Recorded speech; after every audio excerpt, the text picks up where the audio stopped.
Hello दोस्तों, कैसे हैं आप सब। होप करता हूँ बढ़िया ही होंगे। मैं हूँ कशिश तिवारी और आप देख रहे हैं गेटीज टेकवर्ड। तो पिछली वीडियो में हमने देखा था इनक्रिप्शन क्या होता है, इनक्रिप्शन कैसे अप्लाई किया जाता है। इस वीडियो में हम देखेंगे ऑर्गेनाइजेशन क्या होता है, ऑर्गेनाइजेशन क्या होता है और किस चीज़ के लिए यूज़ किया जाता है। What is AWS organisation. तो आइए हम देखते हैं। सबसे पहले हम देखते हैं AWS organisation is an account management service. मतलब एक AWS ऑर्गेनाइजेशन जो होती है वो एक अकाउंट मैनेजमेंट सर्विस होती है जो इनेबल करती है कंसोलिडेट मल्टीपल अकाउंट। यानी कि आप एक अकाउंट नहीं, आप बहुत सारे अकाउंट उसमें बना सकते हो। कहने का मतलब बना नहीं सकते हो आप। जैसे मान लो आपने एक आईडी से एक अकाउंट बनाया, एक दूसरी आईडी से दूसरा अकाउंट बनाया, आपने 4-5 अकाउंट बना दिए सेम काम के लिए, सेम चीज के लिए, सेम सर्विस के लिए। अब वो 4-5 अकाउंट को आप मैनेज करना चाहते हो एक साथ, तो आप एक ऑर्गेनाइजेशन बनाएंगे।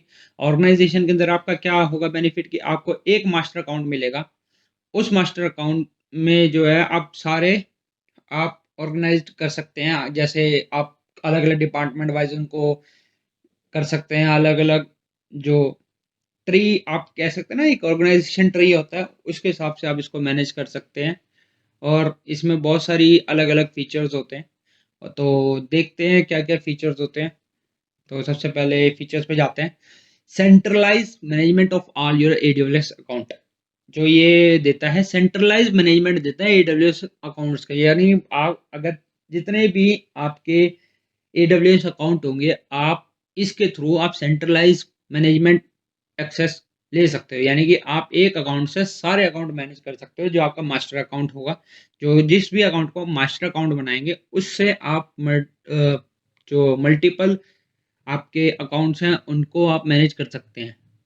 Consolidate billing for our member accounts. यानी कि आप बिलिंग भी सारी एक ही मास्टर अकाउंट से कर सकते हैं। जो मेन आपका अकाउंट होगा, जो एडमिनिस्ट्रेटर अकाउंट होगा, उस अकाउंट से आप बिलिंग कर सकते हैं हर एक। जैसे मान लो आपने किसी ने S3 की सर्विस यूज करी, किसी अकाउंट में आपने S3 की सर्विस यूज कर रखी है, किसी में आपने EC2 कर रखा है, तो किसी में VPC कर रखी है। मतलब अलग अलग आपने सर्विस के लिए अलग अलग अकाउंट है, और उनके अंदर आप अलग अलग बिलिंग कर सकते हैं। आप इनको हायरार्किकल जो स्ट्रक्चर होता है अकाउंट, उनमें भी आप इनको बांट सकते हैं, और आप अलग अलग इनके OUs बना सकते हैं, अलग अलग सिक्योरिटी ग्रुप्स बना सकते हैं। आप अलग अलग तरीके से इनको मैनेज कर सकते हैं, कौन सी परमिशन किसको देनी है, कौन सी परमिशन किसको नहीं देनी है, हर चीज़ कर सकते हैं। और आप अपने हिसाब से जो जो चीज़ें सर्विस मैनेजर, हर अकाउंट के लिए आप अलग अलग सर्विस दे सकते हैं। Centralized control over AWS services API action and each account can access। देखो, आप एक आपको सेंट्रलाइज अकाउंट मिलता है, मतलब मास्टर अकाउंट होता है, उससे आप हर जो अलग अलग अकाउंट आपके अलग अलग सर्विसेज एक्सेस कर सकते हैं। वो सेम सर्विसेज आप इससे मैनेज कर सकते हैं। आप इससे वो चीज़ मैनेज करेंगे, आप बनाएंगे। अब हर चीज़, अगर एक चीज़ इसके अंदर और भी है कि अगर मान लो आपने किसी भी अकाउंट के लिए आपने एक यूज़र क्रिएट किया है। जैसे हमने IAM यूज़र हमने देखा था, वो हमने क्रिएट किया। हम उसके अंदर एडमिनिस्ट्रेटर एक्सेस दे देते हैं, यानी कि आप उस चीज़ से हर एक सर्विस एक्सेस कर सकते हैं उस अकाउंट से। पर आपने अगर रोल उसको असाइन कर दिया यहाँ से कि अब वो खाली S3 ही यूज़ कर सकता है, तो वो कुछ भी आप कर लो उसके अंदर, वो दूसरी चीज़ आप उसमें वो यूज़ ही नहीं कर सकते हो। खाली आप सिर्फ इसका कंट्रोल उस पे चलेगा। अगर आपने उस पे AWS अपने जो सेकेंडरी अकाउंट है उसके थ्रू अपने अगर IAM क्रिएट करके उसको वो दे भी दिया, तब भी आप उसको यूज़ नहीं कर पाएंगे, अगर यहाँ से आपने रोल उसको वहाँ असाइन कर दिया तो इसके अंदर सब कुछ आप रिस्ट्रिक्शन से लेकर क्या अलाउ करना है, क्या एक्सेस करना है, क्या नहीं एक्सेस करना, सब कुछ एक ही जो आप अकाउंट से जो है मैनेज कर पाएंगे। और एक ही अकाउंट से आप हर चीज़ उसको मॉनिटर कर पाएंगे। अब इसके अंदर policy to standardise tag across the resource of organisation account. आप टैगिंग कर सकते हैं, अरे पूरा स्ट्रक्चर पे स्ट्रक्चर आप क्रिएट करेंगे, और पूरी आप टैग कर सकते हैं, ताकि आपको पता रहे कि ये जो आपके पर्टिकुलर अकाउंट्स हैं ये किस डिपार्टमेंट से रिलेटेड है, या किस पर्टिकुलर सर्विसेज से रिलेटेड आप ये चीज़ें उसके अंदर कर सकते हैं। और policies to control how AWS artificial intelligence and machine learning service can collect and store data. अब ये भी कंट्रोल कर सकते हैं कि आप AWS में मशीन लर्निंग और आर्टिफिशियल इंटेलिजेंस जो सर्विसेज हैं, कैसे आप डेटा कलेक्शन स्टोर कर रही हैं, क्या हर चीज़ आप इसके अंदर मैनेज कर सकते हैं। आप इसके अंदर ऑटोमेटिक बैकअप भी आप कॉन्फ़िगर कर सकते हैं, जो पॉलिसीज़ बना सकते हैं कि ऑटोमेटिक बैकअप प्लान्स भी आप पूरे OU का ऑर्गेनाइजेशन अकाउंट जो होते हैं, उनका सबका बैकअप आप इसके अंदर असाइन कर सकते हैं। Integration and support of AWS identity and access management. जो इसके अंदर जो पूरा कंट्रोल जो होता है इसके अंदर इंडिविजुअल रोल आप दे सकते हैं। मैंने आपको बताया कि इंडिविजुअल रोल आप दे सकते हैं और पूरा कंट्रोल आप जो जो जिस चीज़ को देना चाहते हैं वो सब इसके अंदर आप IAM के थ्रू इसके मैनेज कर सकते हैं कि आपको रोल एक असाइन करना है और रोल कहाँ असाइन करना है। आप सब इसके आपको एक IAM के अंदर सेक्शन है रोल का।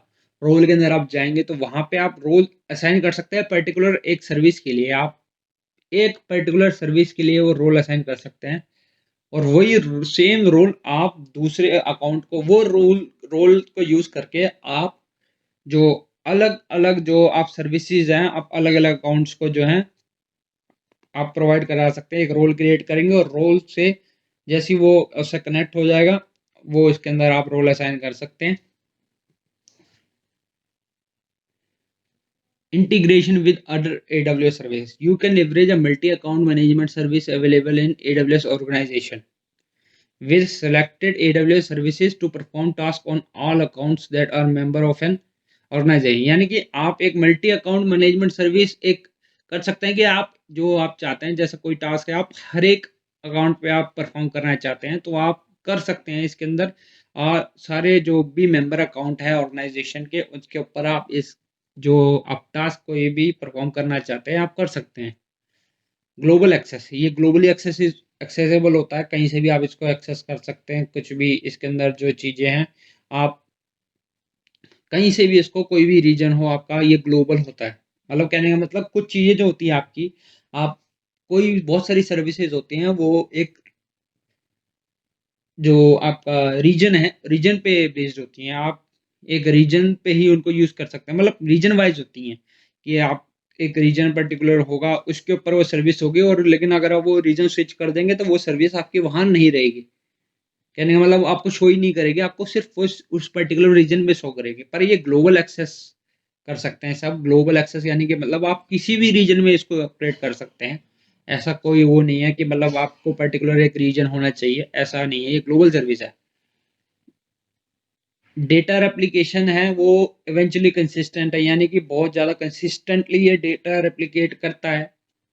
उसके अंदर बहुत ही मतलब माइनर जो होता है ना, बहुत मिनिमम अमाउंट ऑफ आपको लेटेंसी वगैरह वो मिलती है। जो कंसिस्टेंट होता है बिल्कुल एक दो चीज़ें होती हैं, स्ट्रांगली कंसिस्टेंट और इवेंचुअली कंसिस्टेंट। स्ट्रांगली कंसिस्टेंट मतलब कि आपका ये बिल्कुल जो आपको परफॉर्मेंस बिल्कुल देगा, बिल्कुल आपकी लेटेंसी कम से कम रखेगा। और एक होता है इवेंचुअली कंसिस्टेंट। इवेंचुअली कंसिस्टेंट का मतलब होता है कि वो जो है आपको बहुत लिटिल बिट बहुत लेटेंसी आपको हो सकती है पर बहुत कम। और जैसे मान लो आपने कोई भी डेटा आपने अपलोड किया, आपने कोई भी डेटा चेंज किया है, डेटा मॉडिफाई किया, कुछ भी किया, तो हो सकता है आपको एकदम आप उस चीज़ को एक्सेस करें तो वो आपको एक्सेस ना दे, एक्सेस ना हो।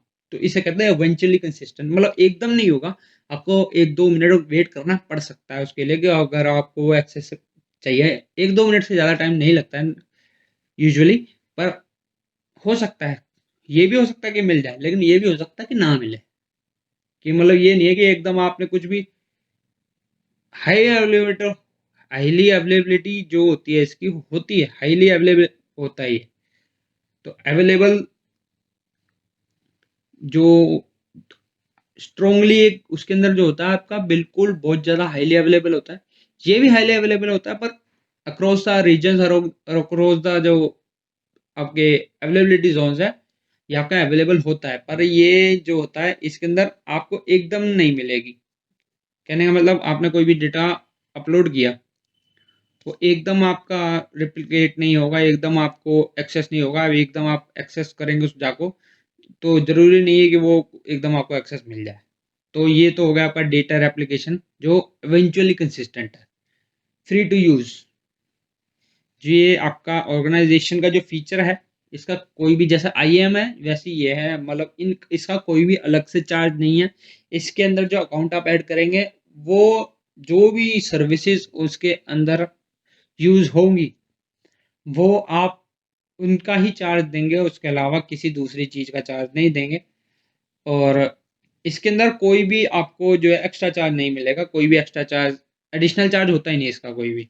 ये सिर्फ आपको उसी चीज़ का चार्ज है ना, जो आप उन अकाउंट्स में यूज़ करेंगे, जो अकाउंट्स आप पर्टिकुलर अकाउंट्स होते हैं उनके अंदर यूज़ करेंगे। तो ये थी आपकी S3 की थ्योरी। अगर आपने इस वीडियो को यहाँ तक देख लिया है, तो इस वीडियो को लाइक कीजिए, शेयर कीजिए, सब्सक्राइब कीजिए and press the bell icon for more updates. See you in my next video. Bye bye, take care. I'm an icon, man. And my girl about a 10. I should fuck her in the Benz.